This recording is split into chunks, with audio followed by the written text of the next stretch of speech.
Julie Curtis, thanks for joining. Yeah, thank you for having me. Dan Gratz. Yes. I gotta work on my intro. It's a little too, was it too forced? Like No, Julie no, no, Curtis. no. No, it's just funny because we've known each other for a while. It's been a long time. We go back. We go But yeah, it's been a long time. So it's like funny to hang out in more kind of formal setup. in a public setting. How did we meet initially? I feel like just in New York. Oh yeah, New York didn't we meet through what's the Alex? photographer Alex? Yes. Yeah. Yes, we're still studio mates. Still like hanging students Yeah. mates, but you used to share an apartment too, right? We did. Yeah, I still have a live workspace where he used to live. And Yes. then he moved in with his partner. Okay. And so but he keeps his studio here still. Okay. Yeah. I just remember a very far away from my place apartment that was pretty big though. Yeah, you've been over. Yeah, I've been over. And but yeah, you were throwing parties regularly. Yeah. That's right. Back Yeah. back in the glory days when I was a younger, yeah, Younger years. in the halcyon days of New York pre-COVID. I was in my 30s, you know. I know. Yeah, it was pretty light back then, right? I mean, it's probably still light for young people. It's just different. I mean, I don't know how you feel about your life now, but I feel like I don't know. It's just a different vibe being in New York in your 40s. Are you in your 40s? I am now. Yeah, I'm Yeah. 41. Yep. Yeah, it's a different 40. vibe. It's true. And people, a lot of your friends, they have families now. Yeah. And yourself included, you have a new child, right? Yeah, I have like a 21-month-old baby, Indigo. Indigo. Yes. Yes. And How but yeah, it's like a totally different to live in Williamsburg with a toddler is a different experience than living in Williamsburg when you just in your late 20s, early 30s, just hanging out. And I mean, it was back in the days too, everything was cheaper. So I don't know how it is for youth nowadays. But like I'm surrounded by it. So, but I feel like at a different place. So it's funny. It's an interesting, feeling. Yeah. do you feel like motherhood has changed your studio practice? Um, I think it's I don't know, it's just for me, I don't know, I think it's probably different for everybody, but like for me, it was maybe more, it changed more at the beginning when Indigo was still a baby, because you're still trying to weigh, like the baby is still the biggest novelty in your life. So it's still like your center of focus. So it definitely competes with your art. But, as time goes pretty quickly, they change so much and you get into a rhythm and then you start to incorporate back the practice into this new life with a baby, and then it doesn't compete anymore because you realize it's really two different separate parts of your life. It's just that at first the baby is such a novelty, all your creative energy I think is more, um yeah, it's sucked into the baby mother life. And then Yeah. eventually you find a way to sort of weave back in your studio practice Oh yeah, to yeah. your life.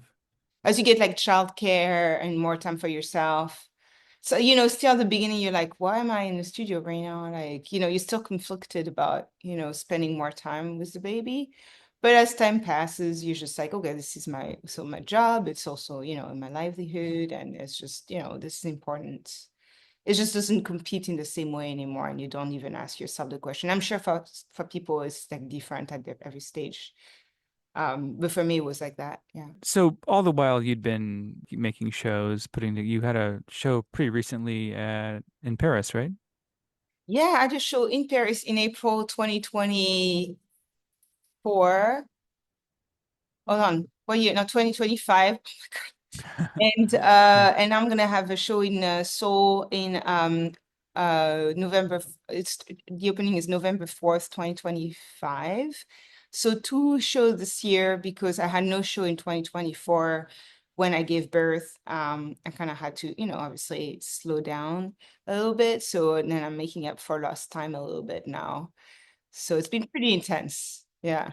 That's great. Big shows too. So you had the one in Paris at Gagosian, right? Yes, Gagosian, first time working with them.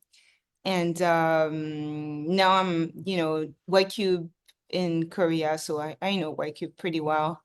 It's nice.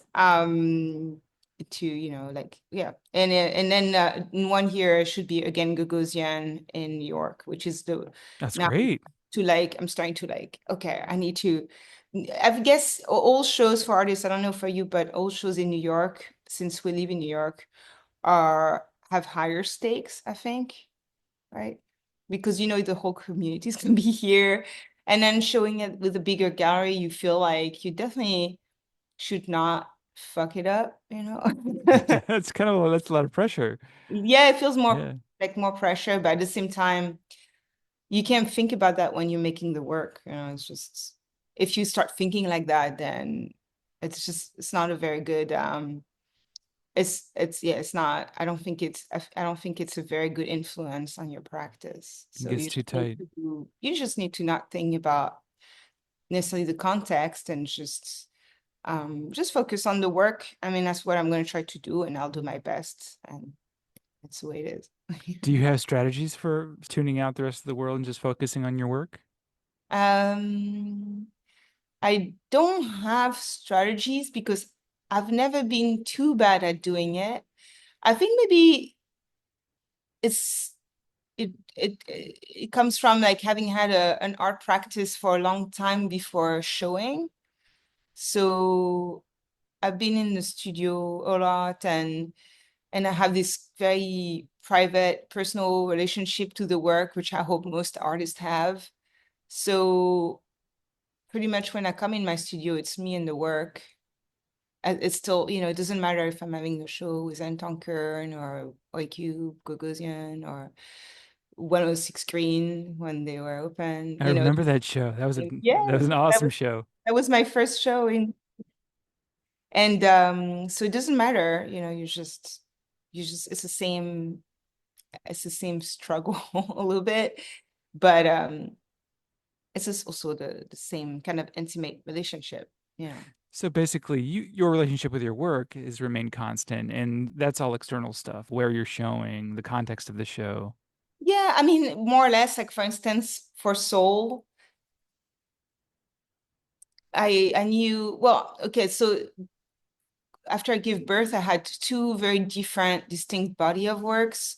One that was more, I would say, outwards about motherhood and living in Florida at that time because I gave birth in Florida. We have a house there, and when we spent winters. So I had this whole like kind of really kitsch, funny, a bit grotesque, a bit, fun, full of colors, full of life, but also with a little bit of social commentary. So I had this more like that kind of body of work. And then I had a much more intimate body of work about motherhood and more internal processes, I would say more inward. And there were lots of animals. It was much more subdued in the palette. It started with my works on paper in black and white, the gouache works. And they were very personal, and they were like, in the phase where I was still, it was a bit, I was going through a bit of a hard time at first with motherhood, a little bit of postpartum depression and anxiety. I think I just was very exhausted. And, I just had dealt with losing my dad the same year. At the same time, I was pregnant. So it was a lot going on with life, death. And so there was this whole body of work that I decided to show for Seoul because I felt like in, the aesthetic of some aesthetic, I guess, from Korea in my head. Maybe it's just I don't know anything about Korean culture, but in my head are more, they have this side of their culture that's more restrained, maybe, and I wanted to also do some sculpture work with traditional Korean lacquer, that black lacquer that would kind of match uh my works that had a lot of black in them. So that's how this whole body of work came together for more specifically Korea. So it does matter where you show, but I'd say not in terms of the quality of the work you put out, more in terms of like you just envisioning something, the context. Like for instance, like for New York, I think I want to do a more New York show for New York, because there's some things that only if you live in New York, only New Yorkers really understand. Like it's some details, something, parts of the landscape, of the things of life here, of the pace of life. And that's why I want to do that kind of show here, because I felt people will understand it. I'm not that it can't interest a French or Korean person. I think it would, but there's a lot of little tiny references that might fly over their heads, and it's nice to have an audience that just gets it. Do you have a conscious narrative in your mind when you make a work? Oh, good question. Narrative. Yes, maybe. I never thought about it in this term. I think it's very loose. Yes, there's like a loose thread that's kind of threading through a lot of different parts that look maybe a bit scattered at first, and it's the exercise is to find connection points, but more like a bit like like a branch, like a pretty organic branching out of ideas. Um, but I don't work in series. I don't plan out too much ahead. I usually have a few pieces that will maybe be a bit the skeleton of the body of work when I start, like a few ideas I have. And I usually try to do the bigger work at the beginning, because they're the one that are probably going to take most figuring out. A lot of them are as figured out as can be in preparation, but there's actually quite a lot that changes in the process. There's nothing that I exactly know how I'm gonna do it. And that's the part that's fun. That's the part that's open and fun, and feels a little bit risque, because you're not sure you're gonna make a painting work. And I guess that's what, for me, that's what is fun about the process Do you start more. with a gouache then? Well, yeah, so I often have at the base of my work gouache work on paper. They're smaller, they're quicker to make. Although for that show in New York, I'm not sure I'll do a series of small gouache on paper like I usually do. I'm thinking I've been starting to make large scale gouache on paper. And I think I want to do a series of larger works on paper, because it is quite interesting to see this quality of in between drawing and painting, but at a larger scale. It's more immersive, and lots of people actually prefer my works on paper, prefer the quality of the line and the quality of the pigment, the way it absorbs the light. Because gouache is so matte or opaque, it really absorbs the light a lot, and it's just the finish is really can be really exquisite.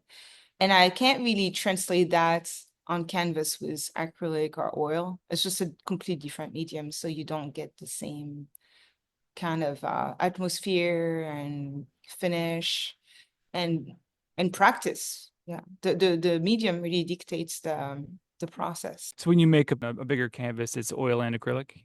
Yes, oil and acrylic. And also, like, I mean, scale wise, you don't, when you're limited with the size of the page, you just you cropping differently the subjects, and everything needs to be more compacted or concise or precise, and I don't paint much background in my works on paper. But now, if I'm doing them large scale, it's some things are going to be a little different. And yeah, I'm excited. I think that could be interesting. But I'm saying that, and now it could be I will change my mind in a month or two, and I think it's at first I was like, why can't I stick to one idea?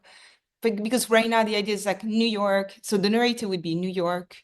And because I made already a couple paintings that I want to show for this, which is a bit the New York grind. I want it to be about wear and tear because it's both themes. Thematically, wear and tear is about, yeah, the life in New York, the grind, but also things, coming undone, or me, getting older. And like we were talking about, this feeling of being in your 40s in New York is just a different feeling. And suddenly, like the shittiness of Bushwick or the streets and, detritus flying in the air, all that stuff start to kind of get to you in a different way than when you're in your 20s. And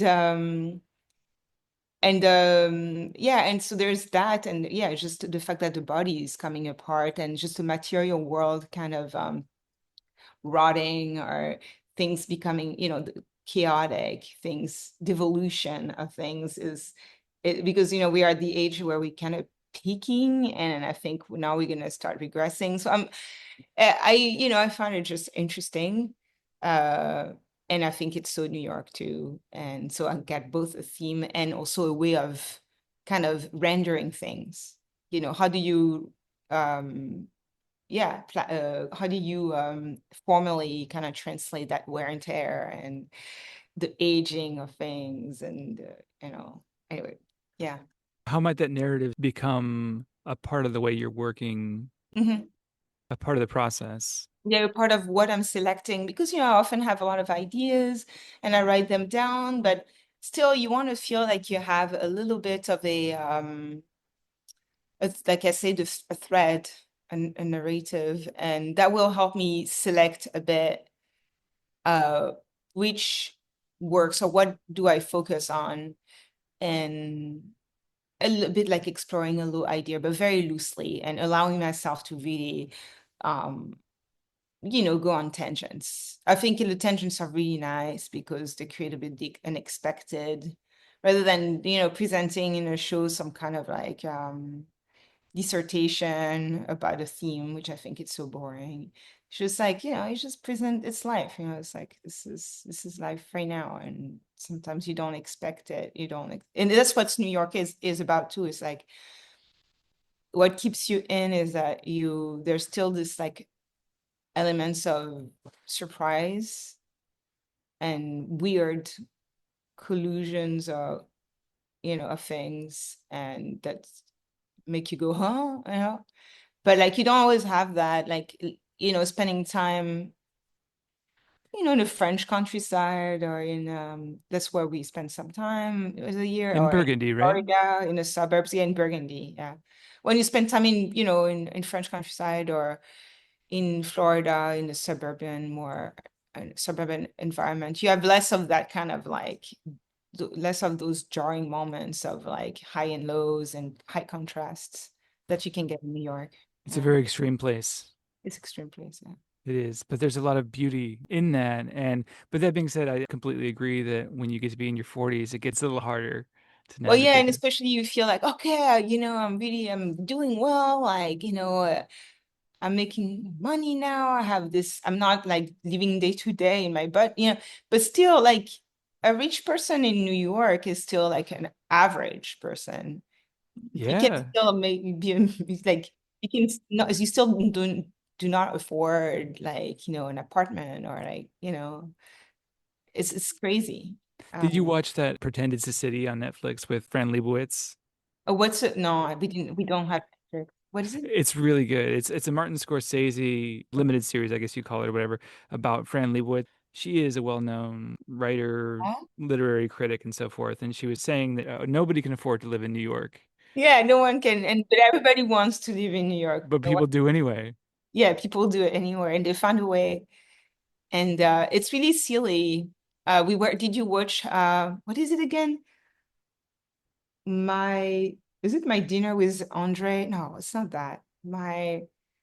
It's like a movie from the 19 late 70s, or 80s, Was it like a probably. New York movie? I know of it. Yeah. My anyway, I'll I think find it. that's it, isn't it? My Dinner with Andre. I Right? believe that's And the guy is like, like New Yorkers are, he's talking about being the New York condition, which is you are the own guardian to your own prison in New York. You got the keys to your own prison. You're like a hamster on the treadmill and you live in the illusion that's it. That's a world, there's nothing better than being in New York, but it's a bit of an illusion. Of But yeah, course. is it my dinner? Yeah, that's my dinner with That's Anton. it. Oh, 1981. Yeah. hmm. It's great. It's really good. It's a very strange movie. I'll watch it for sure. I'm all about New York. It's funny watching movies about New York when you're in New York. It's such an amazing, I mean, just the creative energy here, though. That's what I think is keeping me here. It's the people. Yeah, it is. Yeah. It is definitely the people and the creative energy and the fact that there's always something interesting made at some point in some corner. Yeah. That's right. Imagine all the things, all the artifacts that you just never see here. It's just Yes. an amazing, and the ones you do see, like you can go to the Met and see. Yeah. I've been on this Northern Renaissance journey recently. I think we talked about it briefly. I was Yeah, there. because Clinton kind of, yeah. Yeah, because you Yes, went to Belgium, right? yes. And After he Clinton, went to Belgium. you Yeah. guys went there, and you saw the Ghent altarpiece as well, right? Hmm. Hmm. Yes. And Clinton was like, "Yeah, you should go in the last session because you can watch them close it," which I did. Hmm. And thank you, Clinton. It was amazing. You can see a lot of amazing things in New York too. I wanted to see some Petrus Christus. Do you know the painter? Yeah. It was like sort of seen as the successor to Van Eyck. Hmm. Beautiful, little, mostly smallish paintings, but I was like, oh, where can I see those? And he must be in Belgium because he was all of those painters working in like the Bruges area, Memling, Van Eyck, and I think Petrus Christus too. But the Met has 5 of 30 existing paintings of his. And so you can go to the Met and see a significant percentage of them. I don't even know, you know what? I'm not even sure where the Northern Renaissance is at the Met. Where is it? It's Is it like in the basement It's or upstairs. It's kind of, upstairs? yeah. Next time you're over there, check out, there's like a little medieval section kind of close when you go up the front steps. I think I know. There's just a few galleries, but the nice thing, I Pretty mean, small, it's right? pretty small. Yeah. I think because there's just not that much stuff that exists. Mm-mm. It's a lot. It stayed, I think, a lot in Belgium, right? Tons of And stuff there. Yeah. Netherlands. Some in Spain, obviously, with Bach. Yeah. And but it stayed in Europe. And I mean, I agree. I think it's my one of my favorite um paint movements in painting in Europe, right? It's Oh, it's absolutely. and it's mysterious. It's uh you can it's really like sometimes I'm thinking about our times and my practice, and I feel like we're really in the light. It's like we're talking about fast fashion, but there is also fast art and fast painting. And we are a bit kind of forced into that system. It's a bit like the fashion show every fall. We kind of force to have one show per year. And but then you look at those paintings and that's slow painting, that's so because it's slow painting, it's slow viewing too, because you can really take your time. You can spend a long time in front of each painting. And you will always give, right? Very well said. I agree with that 100%. I think looking at those paintings is really kind of like an antidote to the fast. And it's not all bad that fast painting is not necessarily a bad thing, but we are sort of forced into that system. It's like whether you like it or not, you're in this culture which prioritizes production. For Van Eyck to spend 10 years on one painting, and he Mm. had a workshop. We don't see that kind of painting now. Oh, and it makes you think a lot about, yeah, because there's an acceleration of everything right now. I mean, it's been going on for a while, but like since the 80s, you definitely feel like it's going faster and faster. And I want, yeah, and what does it do to a society or to a collective unconscious when things are just don't have time to really mature and to really there's definitely lots of progress made, but fast growth. But There's a cost, right? that must be, yeah, it must be, there's definitely, it's gonna have to be a cost. And I don't know if eventually things will slow down again. But I guess there's like advantages and inconvenience. We benefit from the culture. Like I was speaking to a friend on another podcast, and he was saying that he wouldn't want to or be able to live in a world without plastics, for example.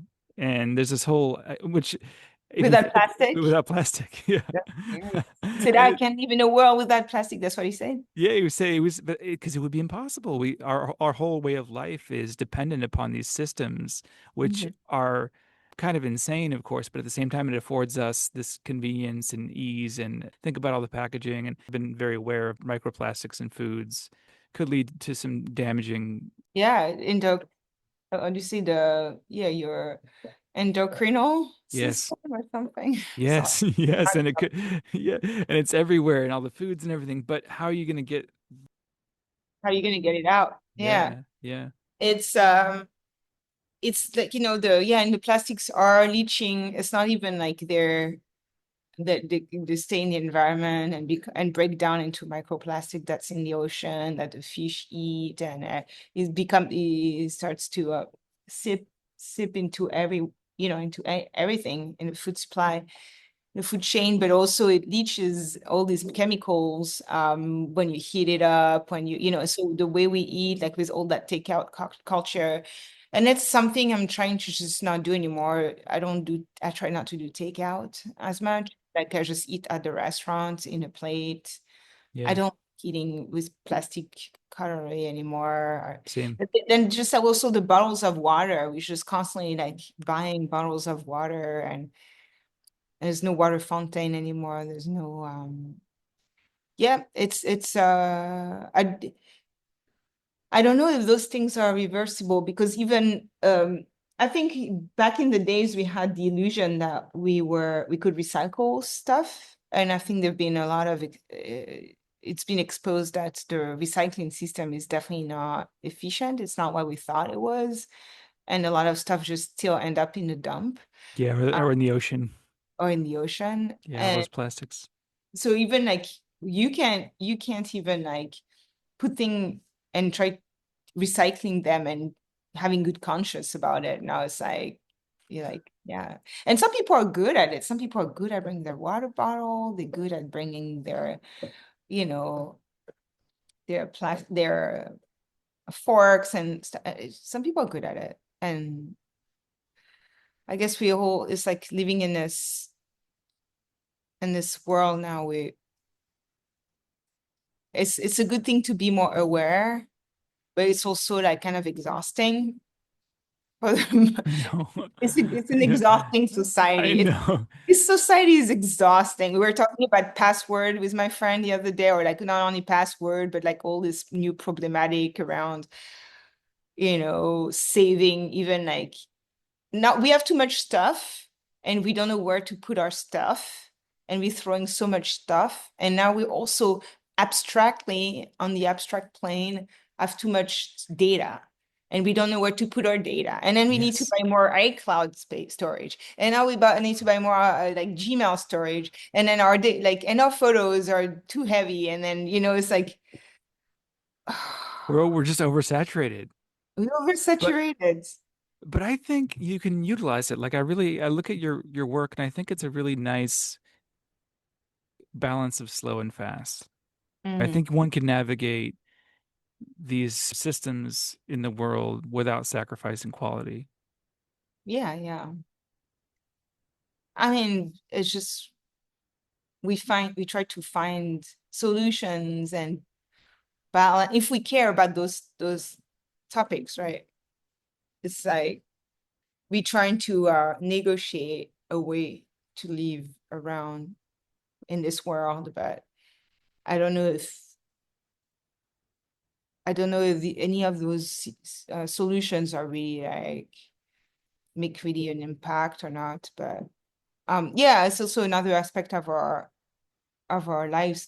I think there's a feeling of defeat a lot about what can one person do or not, and it's probably to just the fact there's so much more people now, more and more people, and we're just more and more isolated in groups. So, but I don't know, all these things are just, I think back in the days they were probably living with another set of problems, and it was the problems of their generation and their philosophical burden and things to solve, or their relationship to God, to death. I mean, there was so much more illness and sickness, and there were so many wars. I mean, things were hardcore too.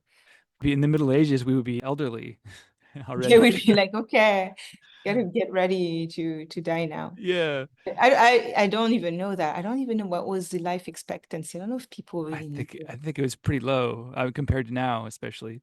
Yeah, maybe. Um, Yeah, I think it's mostly kids were dying really a lot a of lot. kids. And I Yeah. think it was Yeah. at the beginning where kids were dying. But yeah, you read about these huge families and like, oh yeah, half like three-quarter of the family died, didn't make it past, 40, and Yeah. Maybe that's why people had so many kids, because figuring yeah, that, well, maybe half won't make it, you know. won't make it. And that's why I think people were much more religious or much more in touch with the ideas of afterlife, or like the ideas of, something bigger than themselves. I mean, it's like and I think now we're disconnected from that. So people don't understand or find a purpose, uh, or like find a connection to ideas of gods. I'm not a religious person, but I just think like whenever you confronted with, fragility of life or things that are more, then you go back to it. You go back to this more spirituality, but day to day, we're not pushed towards spirituality at all. We're just like pushed to kind of denigrate it or dismiss it as some superstition or some like kind of primitive way of seeing things, um, and just value only science. I think it's a form of like probably a form of a fear or like not or misunderstanding. Yeah. I think so. In the culture, it draws us towards consumption, and not necessarily a bad thing, but it is kind of the new thing to worship. Not necessarily consumption of goods, that's of material things, but even consumption of experiences, you know. You gotta, like, you're on the social media and people are doing this and that. And so you're wrapped up in that. You wrapped up, yeah. It's just like I'm seeing raising Indigo, our son.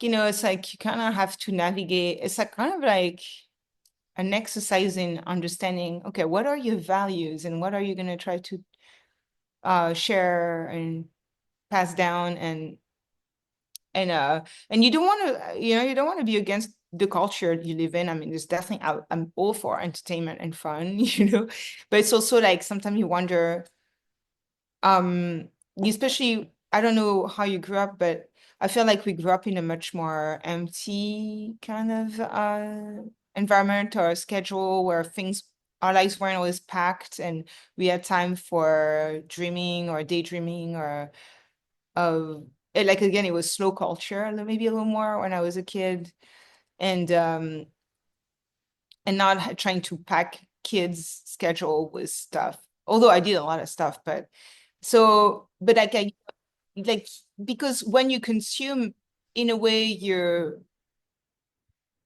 active, but you're so very passive. You consume something that's already been made for you, and you're just getting to experience it. But what if you create your experience, and then you have to truly be active and create things out of nowhere, and and that's what I'm trying to keep, like, instead of buying all the toys available, like, yeah, sure, I have some toys, but how do you play with your toys? How do you, it's like that's something where I want to remind myself of just holding back a little bit and just like when we brought him to the countryside, and he just really opened up um last summer. And because when we brought him the year before, he was still a baby, so I don't think he was really conscious of his surroundings. But now you can see, it's interesting to see a child's like consciousness, awareness develop. And it was really fun to see him really stumble and being really goofy at first in this environment, natural environment, and then slowly taking his like strength, learning to play by himself in nature, like no toys whatsoever, or like just a few, and just being in the garden and like It's the learning natural how state, to right? play. Yeah, and getting a bit into a flow, into his playing flow, where is using his imaginary to compensate with what's happening. But the nature is very how do you say it? Is a very nurturing ground for the imagination. You know, that you get this very gentle stimulation, and it was very, very nice to see him, you know, look at the clouds, look at things, and listen to animals, and just open his awareness in that way. That's when I'm really glad to have a space outside of New York. Um, French. Is this where you grew up? No, no, I didn't. I grew up in Paris suburb, close suburb, so kind of like the Brooklyn of New York, of Paris. So still in the city. Yeah, in more of a city context, urban context. But my parents, when they retired, they wanted to. They've always had like that fantasy of having a little country home, and they got this tiny, very modest country home in a kind of like nondescript village in Burgundy, because we had my parents' friends was there already. And it's Burgundy is like not a very touristy region. It's pretty but it's pretty authentic. There's a lot of villages that really kept um their medieval kind of structures, and even our house is not that old. I think it's probably from the mid 19th century. So probably built in the 1800s, but you know, they built all the houses the same way there, with stone and with huge wooden beams and ceramic tiles. So we have this feeling of age when we get into this house. And I just love the feeling of um I love the old things, you know, just go smelling something old and being in that environment is very healing for me. It's very grounding. And yeah, but Burgundy is like, our village is pretty poor and nondescript, but I like that too. I like that I'm there, and it's really village life in France. It's not like this, like it's not America. It's not a sprawl. It's everybody's living so close to one another, which is crazy. Even some people don't even have a garden in the village in the middle of the countryside, right? It's kind of strange, but that's the way the villages were built, you know, and they're a bit like circular, you know, they're round. They have the center is around the church. And then so you get this village life where people are much closer. There's also a lot more gossip, maybe, but it's very different from, yeah, from New York, like, Do you you feel know. connected to the people that you live with there? But yeah, I mean, uh, I'm lucky that I took over my parents' house, and so they had already made those connections with some neighbors. So I'm not starting from scratch. And there's my Nice. parents' best friends that's down the street. My parents are no longer here, but I think also my connection to my parents is this place, this village, because Yeah. I keep my childhood house in Paris. So I'm glad I kept this part of my parents, because yes, there's already in connection with the neighbors, so I still invite them, you know, for aperitif, like stuff like that, and we talk, and they, you know, they give us a lot of, um, they help us a lot, you know, when we're not, because we're not there most of the time. And we try to go to the village. It's a lot of village life, like in summer, because there's a lot of parties and things like that. Um, it's very popular, like in the way of like like, you know, middle lower class kind of events. A lot of people can't afford to go on vacation, so they stay there, they work, and then also they oh, there's a lot of retired people there. It's not very dynamic, to be honest, but it's not boring. Like when you go back in summer, there's always a village party or another, like the local musician like meet, Oh, and fun. you know what I mean? It's like Yeah. this stuff. It's not like, but we have also elevated stuff. Like we have also a very beautiful basilica, um 20 minutes, 25 minutes away. It's called Vezla. It's a very old place of pilgrimage. It's on the way of the I don't know, I forget how you call that, you know, the biggest pilgrimage in Spain. Compostelle, I don't know the name. So it's on the way. So there's a lot of pilgrims that cross also our town to go I down want there. to do that walk. Maybe if I'll do Me it in the summer. too. Yeah, Yes. let's do it. Are you Let's do gonna it. do it? I do it. You want to do it? Yeah. Will Clinton Yeah, I'll do it when I'm older, when Indigo is like will on his Clinton do it? way. Clinton does not want, I don't think he can do it. He has bad knees. Oh, I see. Yeah, He's never yeah. been a really big walker. I don't think I'm a big walker, but we can train, Oh yeah, yeah. I'm a big walker. I love Nice. it. I try to between 5 and 7 miles a day if I can. Yeah, so you can totally do it. Yeah. I'll do it. Have you researched it or you just know you want to do it one day? I think to do the whole thing would probably take you about a month and a half, depending on Oh, your well, it depends pace. where you Oh, start. indeed. Yeah, my So you could do like uncle a did a bunch section. of time. Oh yeah, you can do depends which section and where you leave from. I think if you left from my region, it'd be maybe a little longer. There's a lot of paths that go down to it. It depends where you want to start. If you start in Vezla, Vezla is a magical town, a magical village So town. this is the town where the basilica is. Basilica is, I think it was founded by the Cistercian order, or at least there were a lot of Cistercian monks in Burgundy. I mean, Burgundy used to be historically, before France became France, like the center of power Hmm. and of French area. Was Charlemagne ruling from there? Charlemagne comes not far from there, but it was more the Dukes of Burgundy were very prominent and actually were very influential too with the Northern Renaissance. It was all around the same time.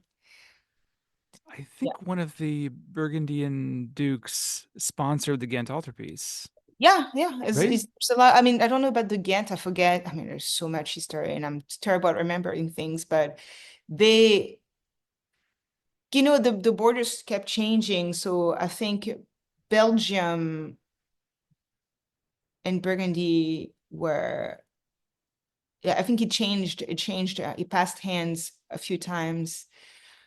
I need to go back to this, but yeah, Burgundy used to be Dijon and Beaune were like really influential areas. But that's a very far past, very Yeah, far. it's and also there's so many layers of this history in Europe and in that area. There's so much richness, and I encountered that on my Northern Renaissance quest. A lot of the areas there were Flemish painters. Even in Belgium now, you can see that half the country speaks French, the other half is Dutch. So Yeah, you can see the way that the borders were so fluid. yeah, they were flu. I mean, it was lots of wars, like devastating. I mean, yeah, in past tense, I think there were yeah a lot of before the countries unified in their final forms, there was it was England, the French war with England was really long. They called it 100 The Hundred year Years' war. War.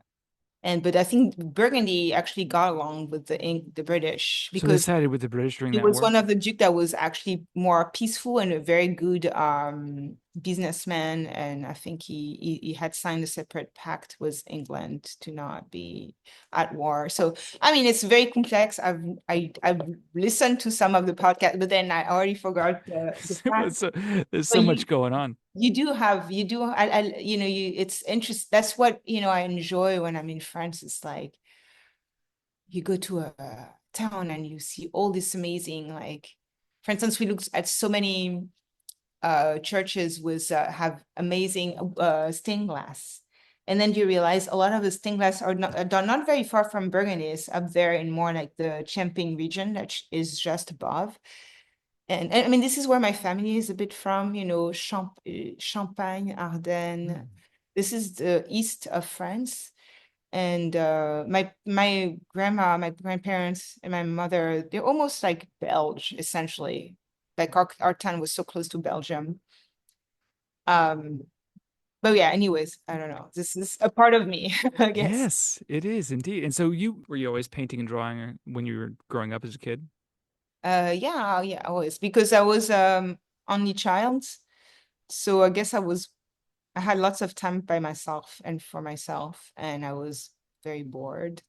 And Uh, fortunately, you didn't have the internet back then. no internet back then. TV, but not, not, I would watch TV. My parents weren't too like, oh, you can't watch. No, they were like letting me do a lot of stuff, but I just really loved like drawing and making my own stuff, making my own stories in my head. Um, and so yeah, I've always done a lot of drawing, painting. Yeah. So all through high school, you were still drawing and painting. And did you go Yeah. to undergrad at SAIC in Chicago? Oh no, so I went in a prep school in France, and then I went to Beaux-arts school in Paris, the main To uh study art? to study art. And then I secured a couple grants, went to do an exchange program in Dresden, Germany.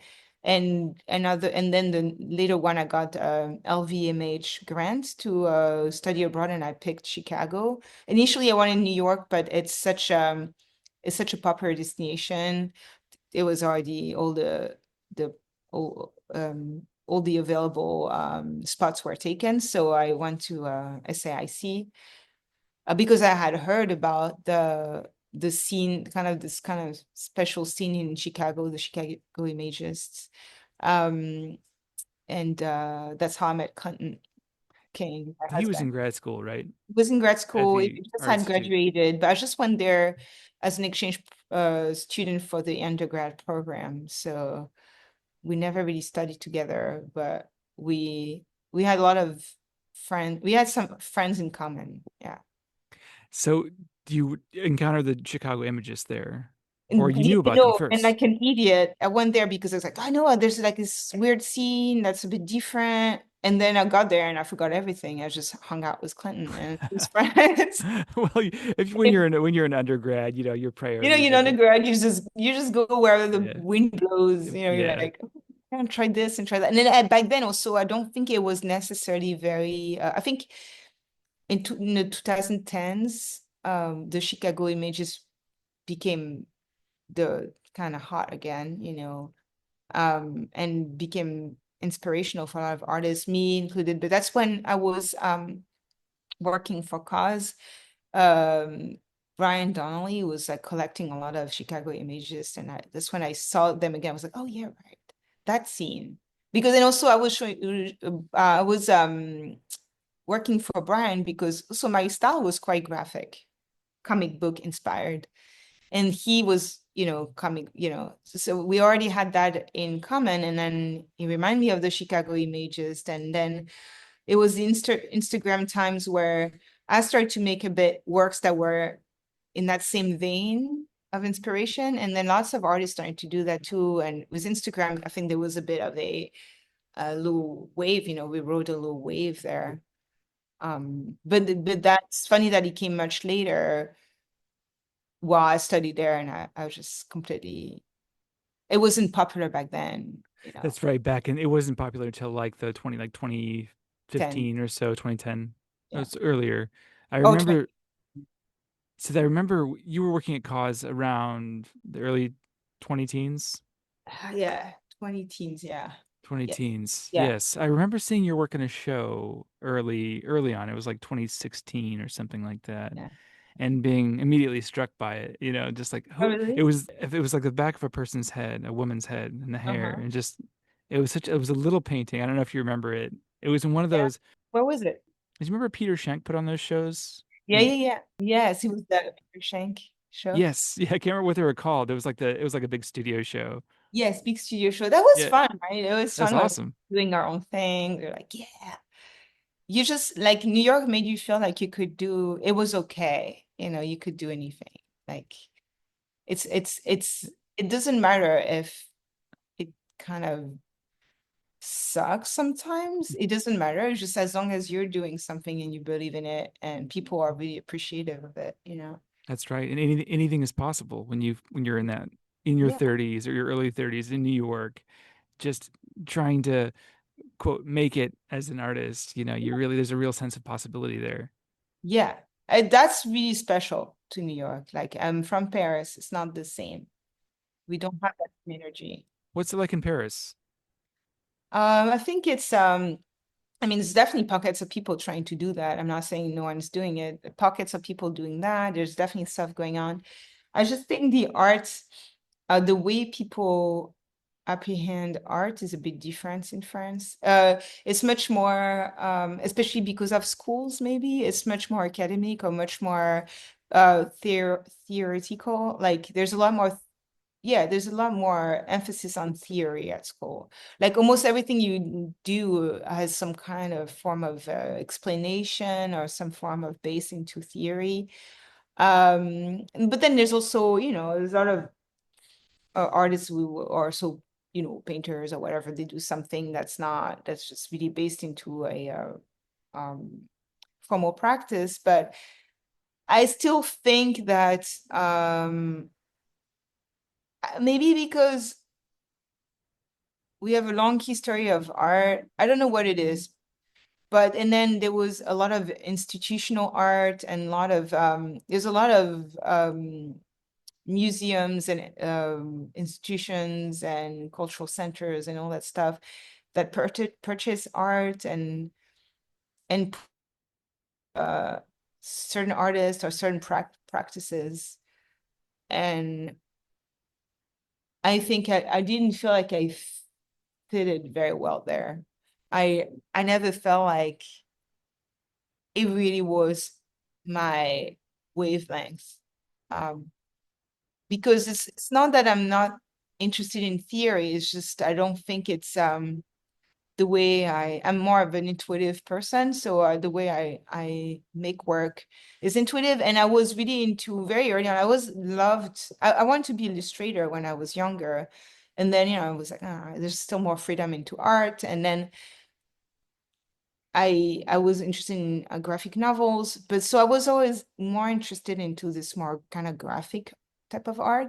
And it just didn't really have any kind of movement in France that really supported that. And that's why I was attracted to the Chicago images. But then, so when I went to New York and I was still, it was when I came to New York in 2010, it was like really the big abstract movement, was what became like zombie formalism. But like that I still also was not really I didn't have a family of artists then, but still felt like when I was showing my work, it's not like people were like, oh no, it's no good, It's more like they didn't know what to do with it because there was no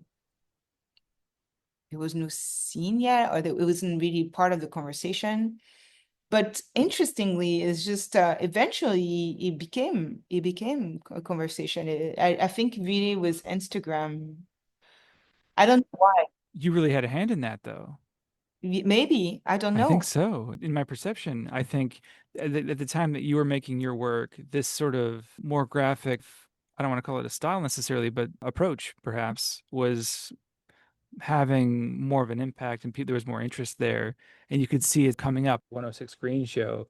It Yeah. was such an exciting show. Yeah, oh, cool. I'm glad. I mean, I don't know. It feels like so long ago, but I feel like it was really tied to this Instagram new kind of like platform and the fact that it put young or like collect beginner collectors in touch directly with the artists. For me, this is how I experienced it. Like a lot of collectors that didn't necessarily having a big budget, but they were just interested in doing it, contacting me directly on Instagram, and and me putting them in touch with spaces I was gonna be showing at. And this is and like trends, effects, and looking at other artists doing similar things, and then it becoming kind of a spontaneous movement. And I think it was because it was at the beginning of Instagram, it was easier and it connected me to so many cool artists and female artists in particular. But then I think now it's hard. Like Instagram is like it's a different thing It's a now. different thing. For one thing, it's oversaturated. It seems kind of forced or something like that. In those days, it seemed, as you were saying, kind of like a grassroots Yeah. thing where it was more spontaneous and you were making your work, which I think the graphic quality of your work dovetailed with it being it was kind Conduce. of really friendly with Yeah, right? Because it's a tiny image, it's tiny square. exactly. Yeah. And so making a work that's more graphic, Yeah. that's kind of fresh, and that's a little bit pop maybe. And so it was a lot of things did not translate, a lot of practices didn't translate on Instagram. And I did feel bad for a lot of those artists that had amazing work, but it just didn't, not that you need to be, now it doesn't matter being big on Instagram or not. I mean, it does, but it does to some extent. But back then there was a lot of stuff that just didn't translate. Um, but also I feel like back then when it was, everything was mixed, like personal and professional. You were like, oh, this is a picture of my vacation, or look at this funny, we were really playing with the tool, like, like, oh, look at this funny thing I took in picture in the street, or you were kind of creative with it. And then you showed your art, and then you showed your whatever, your boyfriend or your cat. But now it's like, look at me in my studio and look at this gorgeous selfie of me like in front of my paintings. And I really, I don't get it. I just don't get it. It's so serious now. It's become so vain, I feel like. It's lost the fun, and then one has a danger of that in one's own work, and I wonder how you balance and keep it fresh and keep it fun for yourself. Yeah, I mean, for me, I try to keep it, I'm always having fun. And I just try to keep it fresh. I think it's always hard to evolve anyways as an artist, because there's always the people that are gonna want you to do the same thing forever, do the hair, do the nails, do the bodies, and then the people who are gonna criticize you for not changing. But then if you change, it's never in the right direction. Or so I think in any case, it's gonna be hard to like fashion yourself. Again, like we were talking about, like kind of having to, I wouldn't say isolate, but kind of yeah, kind of focus on what you're doing, and not try to model yourself too much after what you perceive are expectations, but actually there's no expectations. I mean, everybody's got a different expectations. It's like a kind of a losing battle, I think, to try to do stuff that are gonna get likes anyways. I had a conversation with Richard Tinkler on the podcast last week, and do you know the painter? Uh, it sounds familiar. He's great, but he was talking about how the more you want, if you really want to sell a painting, you're never going to sell one. Yeah, yeah, yeah. The more you want something, the less it's going to happen, I think. Yes, it's gonna happen. Just like the nature of the universe, perhaps. But Yeah. in a creative way too, for art, you have to I think, just let go and really just focus on the quality. And that's one thing that I've appreciated in your, and I could see, to speak to what you were saying, I think that must be difficult to navigate that space, or just managing expectations. You'd see where people are coming from. Okay, so this person wants me to make a product. They want me to make a Julie Curtis painting, and this person thinks I'm making the same kind of painting. So it seems like you kind of are good at having blinders on, in a sense, in a I healthy mean, way. I'm affected. Like, I think everybody, it's like as much as you want to be kind of waterproof, and you are affected about, whether you perceive your that you are you going in the right direction? What is the right direction? It's really hard to know. So, but the problem is like when you have a very intimate process that's linked to, your life and how you feel about things and your own background, and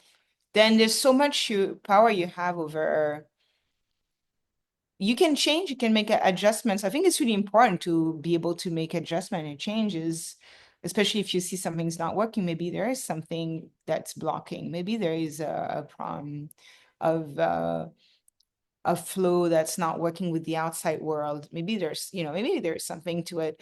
But then if you start to like be overly sensible or sensitive to that, then I think it can become, it's just who makes the work, it becomes very confusing, and you lose that really close connection to yourself and to your process. And because at the end of the day, it's like it should be first for you doing it, you just it I think it's what people want intimately. What you want is to keep having fun. And I just try to do that, but of course it does affect you if you don't feel like there's as much of enthusiasm or eager response. But what can be done about it? It's like you can't control it. Yeah, just things that are out of your control. So what are you gonna do? What are you gonna do? All right. Gotta just go for it and have fun. I think that's the best Go for it. advice anybody could give you. But Yeah. so you said there was an intuitive quality to your work. When I look at your paintings, I'm swept up into these worlds, and I feel like there's a logic there or a dreamlike quality that, or I guess the worlds have their own kind of logic. We talked a bit about how you come up with ideas for paintings, but is there like a moment where you see something, maybe you're walking around New York and you're working on your show for New York and you see Hmm. some strange thing? Do you take note of it? Do you do a sketch of it? Or Yeah. maybe you had a dream or something? Is that Oh, also never from the never? dream. Yeah. I mean, very rarely that it comes from a dream. It comes from walking, yeah, outside or going to the museum or watching a movie. But usually the movies are just too perfect. You can't really get something from them. Yeah, what were you So saying? you might look for something that's unusual or something that jumps out and Exactly. that strikes you. Exactly. Yeah. That's how it works. Yeah, that's when you get a little moment where you like, oh, you freeze, you just saw something and there's like a little disconnect in the scene, whatever you saw, like a little something strange about something or something, yeah, that just attract your attention or just a position. And when you go to the museum, it's like a lot of compositions are so good. Like, oh, I gotta steal this. What might you look at? Everything. And it's very unexpected. Sometimes it's just more like maybe things that were already in your subconscious, and then the painting kind of confirm that. It might just be like the position of I was looking at Degas recently because I really like how Edgar Degas, I really like he's done so much work. But it's you can tell it's like the beginning of photography, and he's at that moment in place when there's a different type of image coming out. So it influences his composition. Things are cropped. You have like a person in the foreground that's kind of blurry in an awkward place, and then people in a background, but then their head is chopped, just their feet. So it's like this kind of almost photographic positioning compositions are just painting from, in plein air of being there, with probably sketching whatever's happening and um and really composing the image that way, uh doing a lot of things that would be probably taboo or like you're not supposed to do, like breaking a lot of taboo. Like I like these like scenes of women in what they call modiste, like the store where they're try on hats or like a coat, and you see an attendant, like someone attending to this woman trying on a hat probably and looking herself in the mirror, and the the the seller, the lady who's helping her, she's like split into by the mirror. You see and part of like a butt, like the back part of her body on one side of the mirror and the front on the other side. Who slice a person in two like this? But it's just great, it's just like someone really having fun. And I just discovered also his was it aquatint or like this prints, and they are so loose, and he's scratching and he's revealing the light of the women. It's very sensual, it's very mysterious and dark. It's like all light and darkness. Um, and yeah, mostly intimate women's like cleaning, like taking a bath or like lounging around after they clean themselves. So that's the kind of stuff that's really nurturing for me, nurturing my practice is like I like to see how people with a composition kind of are evoking a thought or a feeling just through formal positioning. there's a lot of humor in your work that I really I really appreciate. Oh You're yeah. seeing, and I think this sort of ties in with what you were just talking about of doing things that are taboo or these hidden moments or these little secret things happening. Mm-hmm. And I wonder if you could speak to that. To the humor. Yeah, it's just I think when I'm going through a CD, I'm making little mental notes. I don't know how sometimes I come to the like for the show in New York, I saved a painting I really liked that I made. How did that start? Oh, it was, yeah, starting off from walking in the Upper East Side and just, seeing a lady who had like lots of bandage over her face. That she obviously had just surgery or something, plastic surgery. And but then I was like, oh, I wish she had like a very gorgeous fur coat. So I painted suddenly I was like, okay, I'm gonna paint a lady in a very gorgeous I've been doing those fur coats that look like feathers, like they look like very puffy birds. Women look like very puffy birds. And then I had that, and then I wanted to do a bandage, all like kind of a shitty bandage, like a double ganger style, like the Cronenberg movie, kind of Yeah. slightly. Yeah. And then it turned into like maybe two ladies. They're just talking, they're chatting. They both had surgery and they're just like chatting. And, like then I'm starting to sketch them. You see them standing in the street. They have both dogs maybe on the leash. And it's just all working. I'm like, yeah, still this awkward composition. And so I kind of zoom in and they're bigger. They're going to be big characters with big fur coats. And they're both going to smoke cigarettes and these are smoke cigarettes. Yeah, and then there's the smoke that's kind of almost like I think because I was looking at Alex Katz painting, the way is capturing this grays and browns and making more tonal rather than um color, vivid with vivid colors, making more like about tones. So this is like how the process of an image kind of evolving. And then from there, I'm like, why am I so interested in this? And then I'm like, oh yeah, it's like this New York wear and tear quality. And then, from there, I'm like, okay, I'm starting to look around me. Like there's this deli um nearby, and it's all these printed pictures on food on the front of the store. Um, and they're so old.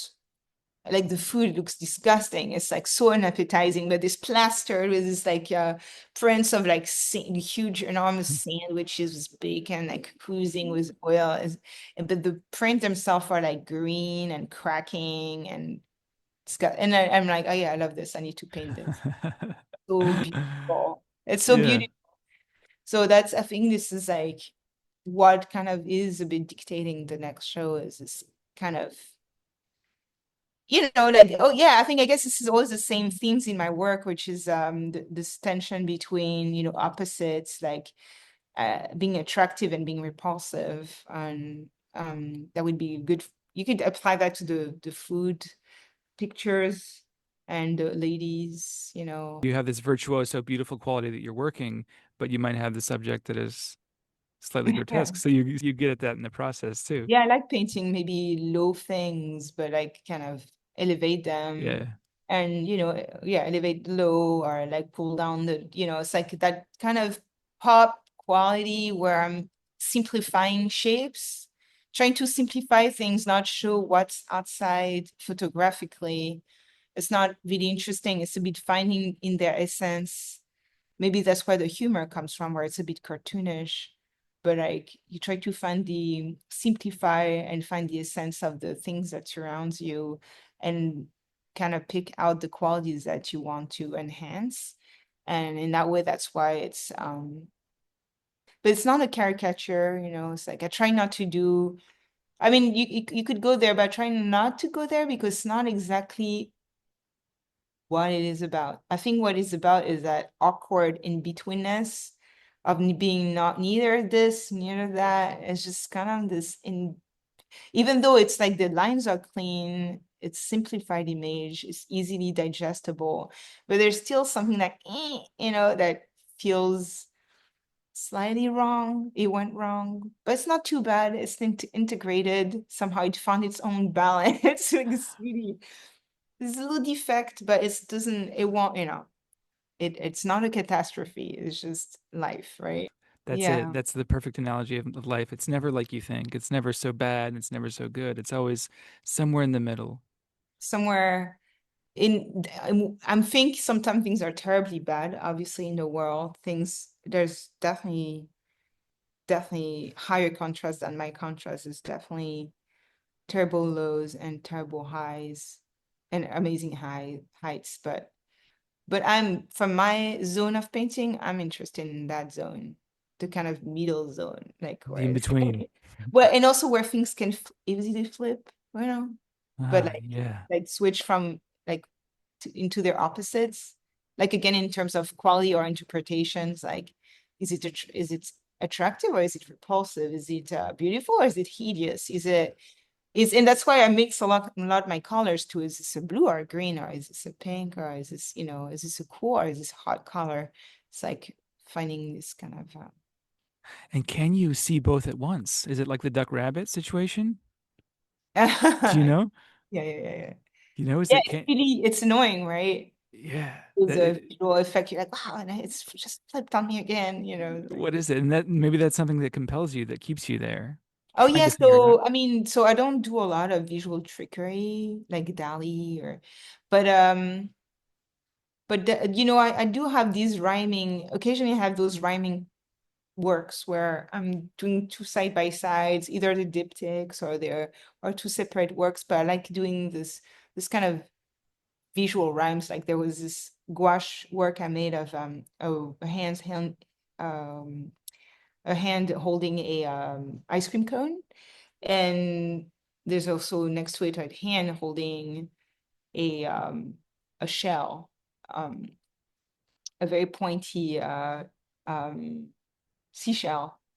And it's a bit like it looks like a similar thing, right? But it's like this. I like doing these rhymes. I have this painting in my show in Korea of it's called cradles. It's cradles, sorry. On one hand is there's like a pelican's beaks that are really big and they're black and dark and sharp and hard with these big pelican birds. And on the other side, you have these women's bending over bassinets, that are black also. And you see the paintings and you clearly see the visual rhymes of that, that help with so I like those.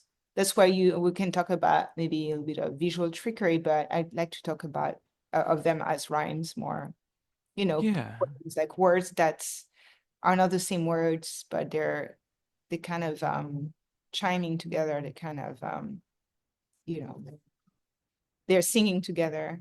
Yeah, and that creates a further something compelling also, something for you or the viewer to figure out in a sense, or kind of work through and process. And maybe that is another way that it could slow down the paintings.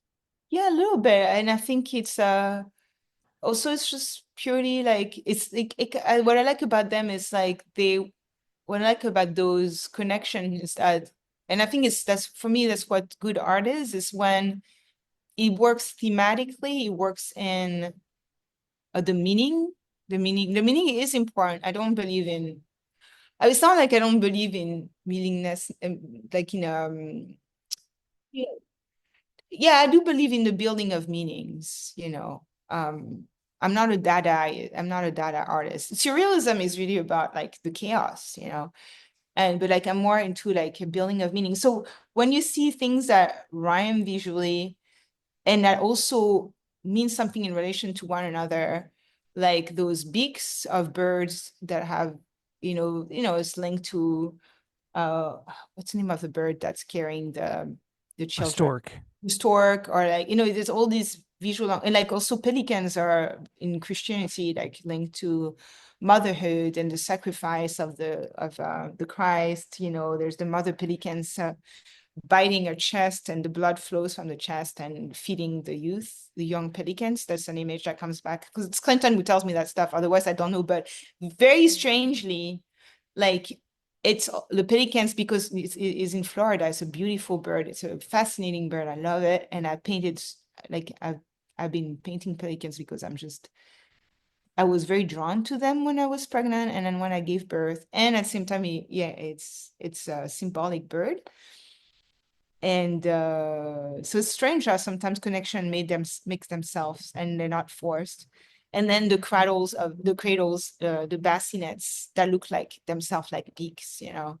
So I like that it works visually and thematically. I appreciate that you're interested and you work in symbolism and you're conscious of using symbolism in your work. Yeah, but I don't use it. Actually, I don't really use it. Sometimes I use it intentionally. It's sometimes intentional, but it's not something that I research. You know, it's not like, oh, okay, I'm gonna do a research about themes of motherhood and see what symbolize motherhood and then make a painting after. It's like that's very seems very It's not, you don't force it no. It just happened to be, and then and I think it happens probably to be it happens for reasons, you know. because these are things you're conscious of and they're in your world and they're in your awareness and they become The collective folded into. unconscious, yeah, it seems like it's something that's just already there in the air, you know, and it's yeah, it's collective, and that also I'm really attuned to or like interested in what images or what objects or images kind of what are they charged, you know, with by the collective unconscious and using some of that power that they're charged with, you know, use it for my own narrative and but also not having a definite meaning over the works, like not putting a definite meaning, like having enough little windows or doors open for people to have different interpretations. Um, not to try to like confuse or complexify, but more because I guess it's more like things are into a question rather than a statement, you know? I just recall a quote, I believe it was the Buddha himself that said this analogy that when you're meditating, it should be like you're holding a bird in your hand. And if you hold it too tight, you'll kill it, and too loose, it'll fly away. So there's a place in which you want to hold that bird that is just right. And Wow. it Yes. seems like your studio practice is like that, like you've got that balance. Oh, so pretty. I love this. I try. I mean, you know, it's not like it's not, yeah, like you say, it's not a science. It's like It's not a science, it's an art. yeah, it's an art. Yeah. Oh man, so good. Well, Julie, I want to be sensitive of your time. So, is there anything else you want to add before we go? No, no, no. It's thank you, Dan. It's really fun. That was a very nice conversation. You made me, it's good too because I needed it. Because right now I'm in that phase where you just finished the show and you're like, what is the next show about? Oh, you're freaking out for a month, you know? And then if eventually like, okay, I'm not gonna, you know, reinvent the wheel. I'm just gonna start by the first painting and just do it. And then think, you know, but like it's good to be like, it's gonna be the time where I'm going again a bit in the museum and I'm gonna see some shows and I'm gonna start sketching. So it's a good time. I'm Yeah. glad. Thank you again for taking the time.